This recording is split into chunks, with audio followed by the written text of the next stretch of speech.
नमस्कार दोस्तों, आप सभी का स्वागत है आपके अपने YouTube channel air force exam paper में। दोस्तों, इस वीडियो में हम लोग एयरफोर्स XY ग्रुप के लिए मैथ के मॉक टेस्ट को सॉल्व करेंगे। दोस्तों, यहाँ पर आपको 10 प्रश्न मिलेंगे, तो आप लोग इस मॉक टेस्ट को सॉल्व करिएगा। और दोस्तों, इसके बाद आप लोग कमेंट बॉक्स में बताइएगा कि आज आपने कितना स्कोर क्या है। दोस्तों, इस चैनल पर आपको डेली मॉक टेस्ट मिलते हैं। आप डेली मॉक टेस्टों को लगाइएगा ताकि आप लोग रागा में बेहतर स्कोर कर सकें। और दोस्तों, अगर आपको इसकी PDF डाउनलोड करनी है तो दोस्तों आप लोग डिस्क्रिप्शन बॉक्स में जाइए, वहाँ पर दोस्तों आपको टेलीग्राम ग्रुप का लिंक मिल जाएगा और उससे दोस्तों आप लोग टेलीग्राम को ज्वाइन करिएगा। वहाँ पर आपको डेली प्रैक्टिस मतलब PDF वगैरह जो है मिलती रहेंगी। अगर दोस्तों आपको ये वीडियो अच्छा लगे तो वीडियो को लाइक और चैनल को सब्सक्राइब जरूर करना, और साथ ही साथ दोस्तों इस वीडियो को अपने दोस्तों के पास शेयर भी कर देना। तो चलिए शुरू करते हैं।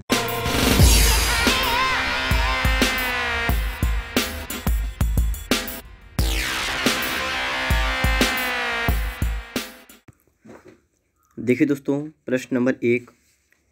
3 मित्र A, B तथा C एक वृत्ताकार स्टेडियम के गिर्द एक ही बिंदु से एक साथ दौड़ना आरंभ करते हैं तथा वे एक चक्कर क्रमशः 24 सेकेंड, 36 सेकेंड, 30 सेकेंड में पूरा करते हैं। कितने समय बाद वे प्रारंभिक बिंदु पर पुनः मिलेंगे? दोस्तों, इस टाइप के सवाल आपके एग्जाम में पूछ लिए आते हैं, ठीक है। तो आपको इस टाइप के सवाल भी आने चाहिए। तो आपसे कहा गया कि एक वृत्ताकार स्टेडियम है और जिसके चारों ओर कौन घूम रहा है? ए घूम रहा है, ठीक है। ए भी यहाँ से स्टार्ट किया है, ठीक है। फिर बी ने भी स्टार्ट किया यहीं से और सी भी यहीं से घूम रहा है, ठीक है। और आपको बताना है कि ये कब यहाँ पर मतलब एक बिंदु पर कब मिलेंगे दोबारा घूमने के बाद। मतलब ये क्या लिखा हुआ है, एक बिंदु से दौड़ना आरंभ करते हैं और उसके बाद दोस्तों ये कब मिलेंगे एक ही बिंदु पर, ये आपसे सवाल में पूछा गया है। अगर दोस्तों जब भी आपके सामने इस टाइप का कभी भी सवाल आ जाए तो आपको एक सिंपल सा काम याद रखना है, ठीक है। क्या याद रखना है? आपको इन संख्याओं का निकालना है LCM। बस आप इसको ध्यान में रखिएगा, ठीक है। जब भी आपके सामने इस टाइप का प्रश्न आ जाए तो आपको LCM यहाँ पर निकाल देना है। किसका निकालेंगे? 24 और 36 और 30 का। तो देखिए यहाँ पर कैसे निकालेंगे, 6 से काट लेंगे, ठीक है। 6 चौक 24, 6 6, ठीक है, और 6 5 30, ठीक है। यहाँ पर देखिए आप लोग, और इसका 2 से काट दीजिए, 2 दूनी 4, 2 3 6, 5 का 5। अब दोस्तों आप इसकी गुणा करेंगे, आपका LCM निकल आएगा। देखिए 6 दूनी 12, 12 दूनी 24, 24 पंचे 120, 120 360। तो आपका यहाँ पर दोस्तों LCM आपका निकल के आया है 360। क्या आया है 360? आपका था सेकेंड सेकेंड सेकेंड, तो आपका 360 सेकेंड आया है। इसको अगर आप मिनट में बदलेंगे तो आपका हो जाएगा 60 से आप भाग कर देंगे, ठीक है। तो 6 बार जाएगा, आपका आएगा 6 मिनट। आपका 6 मिनट आ गया, ठीक है। अब देखिए सवाल क्या कर रहा है, कितने समय बाद वे प्रारंभिक बिंदु पर पुनः मिलेंगे? तो आपका यहाँ पर राइट आंसर क्या होगा? ऑप्शन नंबर ए वाला हो जाएगा, 6 मिनट के बाद, ठीक है। और याद रखिएगा, जब भी अगर आपके सामने इस टाइप का सवाल आ जाए तो आप फटाफट से उसका LCM निकाल दें और यहाँ पर देख लें, ठीक है। जैसा सही हो वैसा आप यहाँ पर आंसर लगा सकते हैं। अगर सेकेंड में होता तो मैं 360 सेकेंड करता, और मिनट में हमने निकाल दिया है तो आपका आ गया 6 मिनट, ठीक है दोस्तों। चलिए इसके बाद दोस्तों हम देखेंगे नेक्स्ट क्वेश्चन पर। और दोस्तों सभी प्रश्न आपके लिए जो डेली आपको मॉक टेस्ट मिलते हैं उनमें जो भी आपके लिए प्रश्न रखे जाते हैं वो आपके सभी एग्जाम्स के लिए भी इंपॉर्टेंट होते हैं, और खासकर आपके एयरफोर्स के लिए तो इंपॉर्टेंट होते ही हैं। तो आप लोग किसी वीडियो को मिस मत कीजिएगा, सभी को देखिएगा, ठीक है। और दोस्तों जब आपका पेपर आने वाला होगा, ठीक है, जब पेपर आपका आएगा तब तक दोस्तों आपकी तैयारी गणित, रीजनिंग, GK वगैरह, ठीक है, जो दोस्तों आपके यहाँ से फुल होगी बिल्कुल।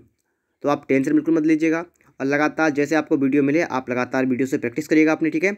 और देखिए आगे दोस्तों, इसके बाद आपके लिखा हुआ है प्रश्न नंबर दूसरा यहाँ पर है, यदि 7 क्रमागत संख्याओं का औसत 33 है तो सबसे बड़ी संख्या कौन सी है? देखिए क्रमागत संख्याओं का औसत आपको रखा है 33 और इसमें पूछा गया सबसे बड़ी संख्या। बिल्कुल आसान सवाल है, ये सवाल आप लोग सेकेंडों में लगा सकते हैं। देख कैसे, 7 संख्याएँ, ठीक है, 1 2 3 4 5 6 7, और वो भी क्रमागत संख्या हैं। क्रमागत का मतलब 1 2 3 4, ठीक, इस प्रकार से एक एक जोड़कर एक एक घटा कर ऐसे करके। और दोस्तों 7 संख्या आपकी हो गई, इसका औसत कितना है 33, तो आपके बीच वाली संख्या है 33। अब देखिए क्रमागत संख्या में सिस्टम में चलता है कि आपकी अगली होगी 34, इसके बाद होगी 35, इसके बाद होगी 36, इससे बैक होंगे कितनी होगी 32, 31 और 30, ठीक है 30। आपसे दोस्तों यहाँ पर कहा गया है, क्या कहा गया है यहाँ पर दोस्तों, कि इनमें सबसे बड़ी संख्या कौन सी है? अब देखिए सबसे बड़ी संख्या आप कितनी हो गई? 36 हो गई। और यही सवाल आपसे पूछ लेता है कि सबसे बड़ी और सबसे छोटी संख्या का अंतर कितना है। तो यहाँ पर दोस्तों आप देख सकते हैं, यहाँ पर अंतर अगर पूछा है तो अंतर भी आप निकाल सकते हैं, ठीक है। और अगर आपसे मान लीजिए ना कहता आपसे कहता सिर्फ 7 क्रमांक सम संख्याएँ कौन कौन सी होती हैं, तो सम संख्याएँ वे होती हैं जिनमें 2 हम जोड़ते हैं। ठीक है, तो यहाँ पर दोस्तों 33 के बाद क्या आता, अगर सम होता तो आता 35। ठीक है, तो इन बातों का भी आप ध्यान रखेंगे। चलिए आगे देखते हैं इसके बाद दोस्तों नेक्स्ट क्वेश्चन को, प्रश्न नंबर 3। ठीक है, 3 नंबर दोस्तों आपके यहाँ पर आ चुका है और लिखा है 2 संख्याओं में 3:5 का अनुपात है, इनका लघुत्तम समाबल 33 है, छोटी संख्या कौन सी है। अब देखिए दोस्तों यहाँ पर हम लोग क्या करेंगे, ठीक है, किस टाइप से अपना सवाल लगाएंगे ये हमें यहाँ पर देखना है। तो आपको देखिए लासा दे रखा है, आपको यहाँ पर मासा नहीं दे रखा है। आप सभी को एक फार्मूला पता होगा, संख्याओं का गुणनफल बराबर लासा गुणा मासा। लेकिन दोस्तों यहाँ पर आपको मासा नहीं दे रखा है, तो यहाँ पर तो बहुत से लोग कंफ्यूज जाते हैं कि अब क्या करें यहाँ पर। ठीक है, लेकिन आपको बिल्कुल कंफ्यूज नहीं होना है। ठीक है, यहाँ पर देखिए आपको एलसीएम आपको दे रखा है, आप यहाँ पर इसका एचसीएफ मान लें। ठीक है, एचसीएफ हमने इसका एचसीएफ मान लिया एक्स। आप सभी को ये पता है कि कोई भी संख्या हो उसमें मासा जो होता है वो कॉमन होता है, दोनों में होता है ना, ये तो आपको पता है। तो आप यहाँ से अगर संख्याएँ देखेंगे तो आपकी एक संख्या हो जाएगी 3x, एक हो जाएगी 5x। ठीक है, ये बात भी आपको क्लियर होगी। एक संख्या आपकी हो जाएगी 3x, एक हो जाएगी 5x, आपका मासा हो गया x, आपका लासा रखा है 3। अब आपको एक फार्मूला याद होना चाहिए, संख्याओं का गुणनफल बराबर लासा गुणा मासा। ठीक है, क्या होता है, संख्याओं का गुणनफल। ठीक है, संख्याओं का गुणनफल बराबर क्या होता है, एलसीएम इंटू एचसीएफ, ये होता है आपका फार्मूला। इस फार्मूले में हम लिखेंगे यहाँ पर संख्याओं का गुणनफल आपका होगा 3x गुणा 5x बराबर एलसीएम कितना आपका है, एलसीएम आपका है 300 गुणा एचसीएफ कितना आपका है x।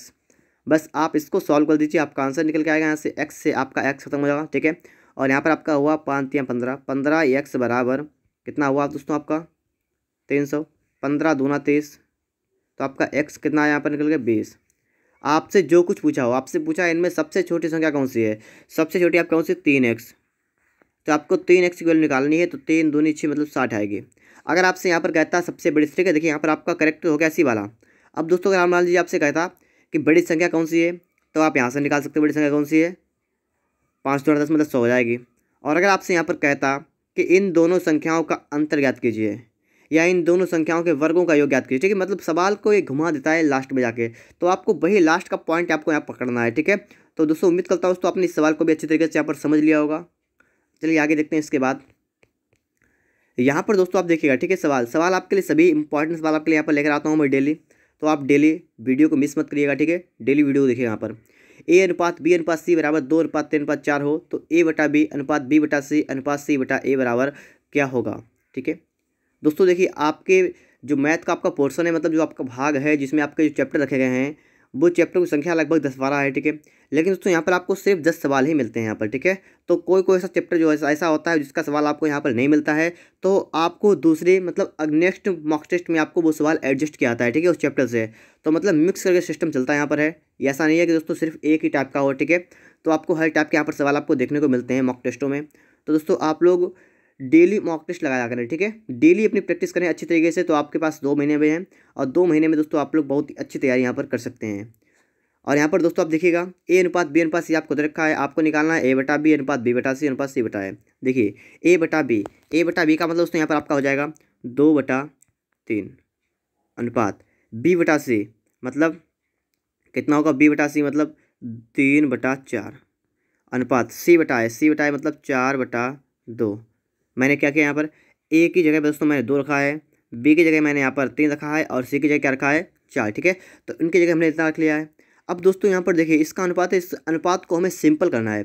सिंपल करने के लिए बहुत से बच्चे यहाँ पर होते हैं कन्फ्यूज कि कहते हैं कैसे सिंपल करें। आपको यहाँ पर मैंने कहा बिल्कुल भी डरना नहीं आपको यहाँ पर। ठीक है, आपको देखना है यहाँ पर कितना लिखा है 3, यहाँ पर लिखा 4, यहाँ पर लिखा 2। आप फटाफट से इसका एलसीएम निकालिए।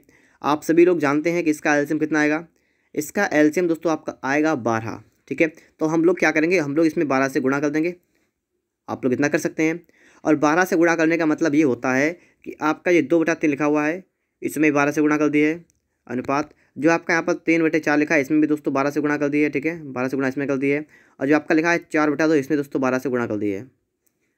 अब दोस्तों यहाँ पर क्या करेंगे, हम लोग इसको काट लेंगे पहले। ठीक है, 3×3 आपका यहाँ पर 3 × 12, तो आपका हो गया 4 दूना 8 अनुपात। आगे देखिए 4×4 4 3 3 आपका हो गया 9 अनुपात, 2×1 दूना 4 आपका हो गया 12 दूनी 24।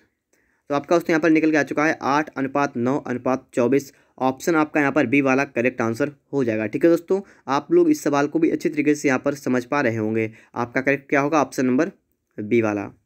चलिए देखते हैं दोस्तों इसके बाद हम लोग नेक्स्ट क्वेश्चन को। ठीक है, और आगे दोस्तों देखेंगे ये सही प्रश्न दोस्तों प्रीवियस ईयर के क्वेश्चन है। ठीक है, और भी कई एग्जाम्स के क्वेश्चन यहाँ पर रखे हैं मैंने, ताकि आपकी तैयारी बहुत ही बेहतर हो सके।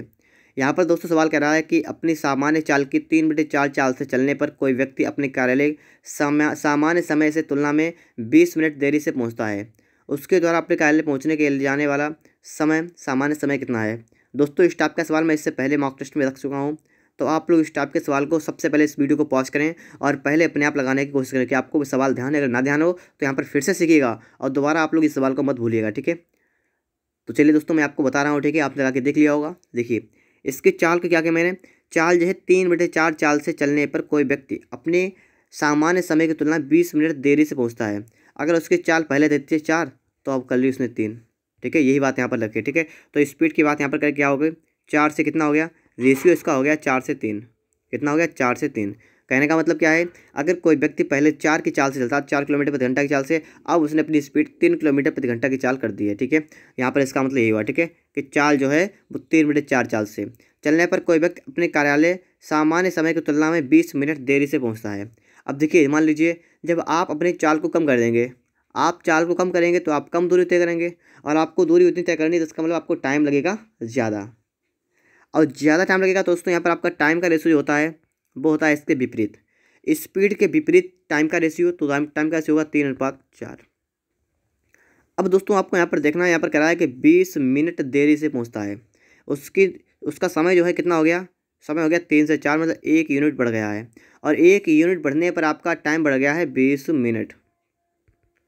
आपसे पूछा गया है कि उसके द्वारा अपने कार्यालय पहुँचने के लिए जाने वाला सामान्य समय कितना है। सामान्य समय दोस्तों कितना है, ये वाला 3, 1 की वैल्यू 20, 3 की वैल्यू कितनी दोस्तों यहाँ पर होगी 60 मिनट। ठीक है दोस्तों, 60 मिनट आपका राइट आंसर होगा। ऑप्शन आपका यहाँ पर बी वाला करेक्ट आंसर होगा। ठीक है, 60 मिनट। उम्मीद करता हूँ दोस्तों आपने इस सवाल को भी अच्छी तरीके से यहाँ पर समझ लिया होगा। चलिए दोस्तों देखते हैं इसके बाद हम लोग यहाँ पर देखिएगा यहाँ पर। ठीक है, सवाल बहुत ही अच्छा है। ठीक है, यहाँ पर देखिए किसी समबाहु त्रिभुज की 2 भुजाओं की लंबाई क्रमशः 7 सेमी तथा 15 सेमी है। इस त्रिभुज की परिमिति कितनी है। दोस्तों आप लोग इस सवाल को पहले लगाइएगा। ठीक है, आप लगाएंगे तो बेहतर रहेगा। अगर हम लगाएंगे तो आप तो यहाँ पर मतलब आप तो या तो पता होगा, पता है तो आप लगाइए। ठीक है, पहले आप लगाइए। तो चलिए देखते हैं दोस्तों यहाँ पर क्या करेंगे हम लोग। ठीक है, जैसे मान लीजिए आपके पास एक समबाहु त्रिभुज है। ठीक है, इस प्रकार से आपके पास 2 समबाहु त्रिभुज हैं। मैं 2 क्यों बना रहा हूँ आप समझ जाएंगे अभी। ठीक है, ये वाली भुजा इसके बराबर है और यहाँ पर ये वाली भुजा इसके बराबर है। अब दोस्तों यहाँ पर देखिएगा, आपसे ये नहीं कहा गया है कि समान भुजाएं कौन सी, आपसे कहा गया 2 भुजाओं की लंबाई 7 सेमी और 15 सेमी है। तीसरी भुजा की आपको लंबाई नहीं दे रखी है, आपको इन्हीं में से देखना, या तो 7 होगी या तो 15 होगी तीसरी भुजा। आपको ये तो क्लियर है क्योंकि 2 भुजाएं होती हैं बराबर। तो देखिए पहले वाले अगर हम कर रहे हैं यहाँ पर देखिएगा, अगर हम यहाँ पर कर रहे 7, यहाँ पर कर रहे 7, यहाँ पर कर रहे 15, या यहाँ पर कर रहे दोस्तों हम लोग 15। ठीक है, यहाँ पर कर रहे 15, यहाँ पर कर रहे 15 और यहाँ पर कर रहे 7। कर सकते हैं, ऐसा नहीं कर सकते हैं। ठीक कर सकते हैं दोस्तों। यहाँ से आप देखेंगे कि जो पहला वाला है इसका आंसर आपका आएगा 29। ठीक है, और दूसरा वाला है इसका आंसर आपका आएगा 37। फिर दोस्तों आप यहाँ पर देखेंगे कि आपको दोनों ऑप्शन दिख रहे हैं। यहाँ पर देखिए, यहाँ पर देखिए। अब दोस्तों इनमें से कौन सा सही होगा। ठीक है, बहुत से बच्चे यहाँ पर कन्फ्यूज होंगे इनमें से कौन सा सही होगा। अब दोस्तों आपसे मैं एक बात पूछ रहा हूँ। ठीक है, आप बताइएगा, आपने ये तो पढ़ा होगा कि किसी भी त्रिभुज की 2 भुजाओं का योग तीसरी भुजा से बड़ा होता है। पढ़ा है नहीं पढ़ा है, क्या पढ़ा है, किसी भी त्रिभुज की 2 भुजाओं का योग तीसरी भुजा से बड़ा होता है। यहाँ पर देखिए आप लोग 2 भुजाएं हैं, इनके साथ साथ इनको जोड़ेगा, 7 7 14, तीसरी भुजा 15 है, इससे तो छोटा है। और अगर इससे छोटा है तो आपका ये त्रिभुज जो है कभी नहीं बन सकता है। तो आपका राइट आंसर होगा ऑप्शन नंबर बी वाला 37 सेमी। ठीक है दोस्तों, तो इस टाइप से भी आपके एग्जाम में सवाल आता है, और जिसमें बहुत से बच्चे गलतियां करते हैं, उनको 2 ऑप्शन मिलते हैं, फिर वो सोचते हैं कौन सा लगा दें। ठीक है, तो इसलिए आपको बिल्कुल भी टेंशन नहीं लेनी है, और यहाँ पर आपको समझना है। ठीक है, कि किन्हीं भी 2 भुजाओं का योग तीसरी भुजा से बड़ा होता है। बस आप ये याद रखिएगा और सवाल को लगा सकते हैं आप लोग यहाँ पर। चलिए आगे दोस्तों यहाँ पर देखते हैं हम लोग नेक्स्ट क्वेश्चन को। प्रश्न नंबर आपके लिए यहाँ पर दोस्तों आ चुका है 7 नंबर। ठीक है, 7 नंबर दोस्तों आपका है, किसी घन के विकर्ण की लंबाई 6 सेमी है, घन का आयतन कितना होगा। देखिए विकर्ण की लंबाई, अब आप सभी को घन का विकर्ण जो होता है इसका फॉर्मूला पता होना चाहिए। अगर नहीं पता है तो आज मैं आपको यहाँ बता रहा हूँ और दोबारा कभी मत भूलिएगा, ठीक है। देखिए घन का विकर्ण होता है दोस्तों √3 ठीक है। क्या होता है √3 क्या होता है √3 ये होता है घन का विकर्ण। आपको दे रखा कितना है 6 सेमी, ठीक है। दोस्तों यहाँ से आपको ये तो पता है कि अगर हम यहाँ से चाहें तो ए निकाल सकते हैं, हमें कोई समस्या नहीं होगी ए निकालने में। चलिए निकालते हैं यहाँ पर, ठीक है। देखिए आपका जो ए निकल के आएगा वो कितना दोस्तों यहाँ पर आएगा, आपका आएगा 6/√3। कितना हुआ 6/√3। अब दोस्तों आप चाहें तो यहाँ पर ए ऐसे रहने दें और अगर चाहें तो √3 से आप काट सकते हैं, मतलब यहाँ पर √3 से गुणा कर दें तो भी सही होगा, ठीक है। तो चलिए हम काम करते हैं। यहाँ पर हम लोग दोस्तों यहाँ पर √3 से गुणा करते हैं ऊपर नीचे, देखिए कोई समस्या यहाँ पर नहीं होगी, ठीक है। तो आपका आएगा क्या रहेगा, ए आपका निकल के आएगा 6√3 बटा में आपका हो जाएगा 3। और इसके बाद दोस्तों आप सभी को पता है कि हम 3 से 6 को काट देंगे तो आपका आएगा 2। तो आपका दोस्तों यहाँ से निकल के आया ए बराबर आया 2√3। ओके। आपसे पूछा गया है कि घन का आयतन कितना है।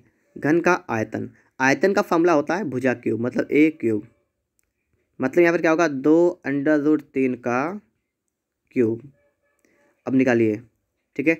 तो 2√3 देखिए 2 का क्या हो जाएगा, 2 को 3 बार गुणा कर 2 दूनी 4 दूनी 8, तो 2 का हो जाएगा 8 गुणा, और √3 का क्यूब होगा तो आपका होगा 3√3, ये हो जाएगा, ठीक है। तो आपका होगा 24√3 सेमी क्यूब, ठीक है। तो ये आपका होगा कहाँ पर है, देखिए यहाँ पर दोस्तों आपको ऑप्शन नंबर बी में दिख रहा है 24√3 सेमी क्यूब। एक बात और याद रखिए, कभी कभी ऐसा होता है कि एग्जाम में आपको दो ऑप्शन बिल्कुल एक जैसे मिलते हैं। 24 सेमी क्यूब लिखा होगा यहाँ 24 मतलब क्या है कि 24√3 यहाँ पर लिखा होगा और आगे भी कहीं पर 24√3 लिखा होगा। लेकिन दोस्तों क्या होता है वे यहाँ पर क्या करते हैं मात्रक को चेंज कर देते हैं। यहाँ पर आपका सेमी क्यूब है, यहाँ पर दोस्तों कहीं कर देंगे मीटर क्यूब। तो यहाँ पर बच्चे होते हैं कन्फ्यूज कौन सा सही है, ठीक है। तो आप ध्यान रखेंगे दो ऑप्शन तो होते हैं कभी कभी एक जैसे, या कभी कभी यहाँ पर सेमी क्यूब है यहाँ पर सेमी स्क्वायर कर देंगे। तो आपको इन थोड़ी बातों का भी और ध्यान रखना है, ठीक है। ये बातें भी आपके लिए इंपॉर्टेंट रहने वाली हैं, ठीक है। तो इन बातों को भी आप अच्छी तरीके से यहाँ पर समझिएगा। चलिए दोस्तों इसके बाद हम देखेंगे नेक्स्ट क्वेश्चन को। यहाँ पर आप देखिए, ठीक है, त्रिकोण में से आपका सवाल है x बराबर a sec थीटा तथा y बराबर b tan थीटा हो तो x² माइनस y² का मान क्या होगा। देखिए x आपका है बराबर a sec थीटा, तो दोस्तों यहाँ पर आप क्या करेंगे, सबसे पहले आप लोग x की जगह पर a sec थीटा रखेंगे। देखिए जब आपका x आपका है इतना, और दोस्तों जब आप x² निकालेंगे तो आप यहाँ पर स्क्वायर लगाएंगे और इसका भी दोस्तों आप क्या करना पड़ेगा, स्क्वायर करना पड़ेगा, ठीक है। समझ पा रहे हैं आप लोग बात को।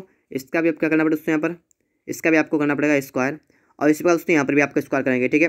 तो यहाँ पर दोस्तों आपका पहला वाला जो है वो आपका यहाँ पर उतारेंगे इसको, तो आपका x² है तो इसकी जगह आपका आएगा a² sec² थीटा, और अपान में दोस्तों आपका कितना है, अपान में आपका है a², ठीक है, माइनस y² आपका है b² tan² थीटा, बटा में दोस्तों आपका है यहाँ पर b²। दोस्तों यहाँ पर आप सभी को ये तो पता है कि आपका a से आपका a वाला और b से आपका b वाला कट जाएगा। यहाँ पर दोस्तों आपका बचेगा sec² थीटा और माइनस का आपका बचेगा tan² थीटा। अब दोस्तों आपको त्रिकोणमिति के सूत्र पता होना चाहिए कि sec² थीटा और माइनस tan² थीटा बराबर क्या होता है 1, ठीक है। तो आपका यहाँ पर राइट आंसर क्या होगा, आपको ऑप्शन नंबर यहाँ पर ए वाला करेक्ट आंसर होगा 1, ठीक है। चलिए देखते हैं इसके बाद दोस्तों हम लोग नेक्स्ट क्वेश्चन को। देखिए इसके बाद दोस्तों प्रश्न नंबर आपके लिए आ चुका है 9 नंबर, ठीक है। यहाँ पर दोस्तों आपसे कह रहा है कि कोई धनराशि साधारण ब्याज की दर से 8 वर्ष में 2900, 10 वर्ष में 3000 रुपये हो जाती है। वार्षिक ब्याज की दर कितनी है, वार्षिक ब्याज की दर कितनी है, दर आपको यहाँ पर बतानी है। तो देखिए यहाँ पर 8 वर्ष में कोई राशि हो जाती है 2900, 10 वर्ष में हो जाती है 3000। दोस्तों अगर यहाँ से हम इसका अंतर निकालें तो आपका अंतर यहाँ पर निकल के आएगा कि 2, ठीक है, 2 वर्ष में कितनी होती है, 2 वर्ष में आपकी बढ़ रही है 100 रुपये, ठीक है। 2 वर्ष में कितनी बढ़ रही है, 100 बढ़ रही है। ये क्या दोस्तों आपका है, ये जो आप निकाल रहे हैं 2 वर्ष में 100 बढ़ गया है, क्या बढ़ गया, ये आपका बढ़ गया ब्याज, ठीक है। ब्याज क्या करेंगे यहाँ पर, सिंपल इंटरेस्ट SI आपका बढ़ गया। अगर दोस्तों एक काम करें हम लोग यहाँ पर, ठीक है, यहाँ पर दोस्तों अगर हम 8 वर्ष का निकाल लें, 8 वर्ष का, तो दोस्तों हमें यहाँ पर 4 से गुणा करनी पड़ेगी और यहाँ पर दोस्तों हमें 4 से गुणा करनी पड़ेगी। तो आपका दोस्तों यहाँ से निकल के आ जाएगा कि 8 वर्ष का आपका ब्याज कितना होगा, यहाँ पर देखिएगा 400 रुपये, 8 वर्ष का ब्याज आपका कितना हो गया 400 रुपये। आपका मूलधन कितना, आपका मूलधन है ये आपका दोस्तों आपको देखा 2900 मतलब मिश्र धन, ये आपको देखा है मिश्र धन। और दोस्तों ये आपने 400 निकाला, ये क्या आपका है, ये है आपका सिंपल इंटरेस्ट 8 वर्ष में है। तो यहाँ से दोस्तों अगर आप देखें तो यहाँ पर दोस्तों आपका जो 8 वर्ष वाला यहाँ पर है, ठीक है, यहाँ पर दोस्तों हम देखें तो आपका यहाँ पर पी मूलधन कितना आएगा, मूलधन आपका यही तो आएगा 2900 रुपये मिश्र धन था, और माइनस का आप यहाँ 400 घटा देंगे ब्याज वाला, तो आपका कितना आएगा दोस्तों यहाँ पर 2500 रुपये आएगा। कितना आएगा 2500 रुपये यहाँ पर आएगा। बस अब आपका सवाल लगने वाला है, देखिए यहाँ पर कैसे लगाएंगे हम लोग इसे। आप सभी को एक फार्मूला पता होगा एस आई क्या होता है, P into R into T upon 100। मैं आपको यहाँ पर लिख के दिखाऊँ, ठीक है। एस आई क्या होता है आपका बराबर P/R/T अपान 100, ये होता है मूलधन गुणा दर गुणा समय बटे 100। तो आपका सिंपल इंटरेस्ट कितना है आप यहाँ पर देख सकते हैं, आपका यहाँ पर कितना है 400 आप निकाला 8 वर्ष का, तो आप ठीक 8 वर्ष का 400 आपका आया है, तो आपका 400 हो गया ये बराबर पी कितना है, पी आपने निकाला यहाँ पर 2500, देखिए 2500 गुणा आर आपको नहीं पता है, गुणा टी माने समय, समय कितना 8 वर्ष, ठीक है। तो मैं 10 से कुछ नहीं, मतलब सिर्फ मैंने इसका आंसर कर दिया बस। अब मैं सिर्फ 8 वाला निकाल रहा हूँ, ठीक है। समय 8 आपका है, बटा में दोस्तों आपने यहाँ पर क्या कर लिया, आपने यहाँ पर कर लिया है 100। ओके, यहाँ पर दोस्तों इसके बाद आप थोड़ा इसको हल करेंगे, आपका आंसर यहाँ पर आएगा। देखिए 2 जीरो से आपके 2 जीरो कैंसिल होंगे, ठीक है। तो इस प्रकार दोस्तों आपके 2 जीरो कैंसिल होंगे। अब दोस्तों देखिए 8 × 8, और यहाँ पर दोस्तों आप देखेंगे तो 8 × 5 = 40, और आपका 50 हो गया। फिर आप देखेंगे दोस्तों 50/2 कर देंगे 25, ठीक है, बराबर आपका हो जाएगा आर, और 25 × 25 25 दूना 50, तो आपका कितना आ गया उसमें यहाँ पर 2%, 2%, ठीक है।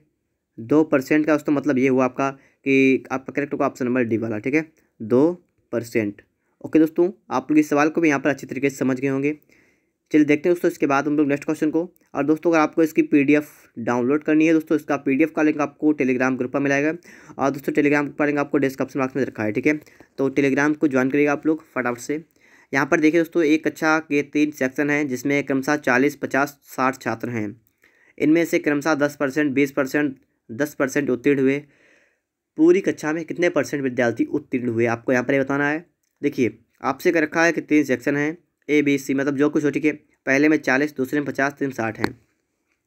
यहाँ पर दोस्तों अगर हम देखें कुल छात्र, तो कुल छात्र कितने होंगे 40 + 50 + 60 कितने हुए 150 हुए, है ना, ठीक है। आपने यहाँ पर निकाल लिए टोटल छात्र हुए 150, और इनमें से पास होने वाले कितने हुए, ठीक है। तो देखिए इनमें से पास कितने हुए, तो पास होने के लिए यहाँ पर आप देखेंगे तो आपको यहाँ पर दोस्तों बताया गया है कि 10%, 10% मतलब 40 में से 10%। अब 40 का 10% यहाँ पर निकालिए, 40 × 10/100 इस प्रकार से, प्लस 50 × 20/100 क्योंकि 20%, प्लस, और यहाँ पर देखिए 60 में से कितने हुए 10%, 10/100 इतना। इसको आप सबसे पहले हल करिएगा। आपके 2 जीरो से आपके ये वाले 2 जीरो कैंसिल होंगे, आपका 2 जीरो से आपके 2 जीरो कैंसिल होंगे, आपके यहाँ पर 2 जीरो से आपके 2 जीरो कैंसिल होंगे। आपका बचा यहाँ पर 4, प्लस का आपका बचा 5 दूना 10, प्लस का आपका बचा 6 × 6, आपका हो गया अब इतना 20। ओके 20 हो गया आपके यहाँ पर। तो आपके देखिए उत्तीर्ण होने वाले छात्र कितने हो गए 20। आपके टोटल कितने छात्र हैं 150। आपको निकालना कितने % उत्तीर्ण हुए, कक्षा में कितने % उत्तीर्ण। देखिए 20 में से कितने, मतलब 20 हुए कितने में से 150 में से, तो 20/150 गुणा कर देंगे यहाँ पर 100 से। 50 दूना 100 और 50 यहाँ होता है 150, तो आपका यहाँ पर हो गया है 40/3%। आपको ऑप्शन नहीं दिख रहा है, ठीक है। 3 से काटे 3 × 3 बचा 1, 10 हो गया, 3 × 9 बचा 1/3%। अब आप लोग दोस्तों यहाँ पर देखिएगा 13 सही 1/3%, ठीक है। ऑप्शन नंबर ए वाला यहाँ पर आपका करेक्ट आंसर हो गया है।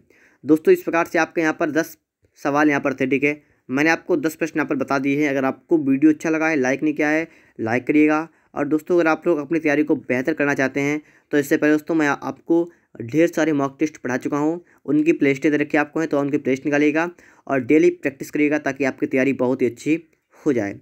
दोस्तों चैनल को सब्सक्राइब और इस वीडियो को शेयर ज़रूर करें।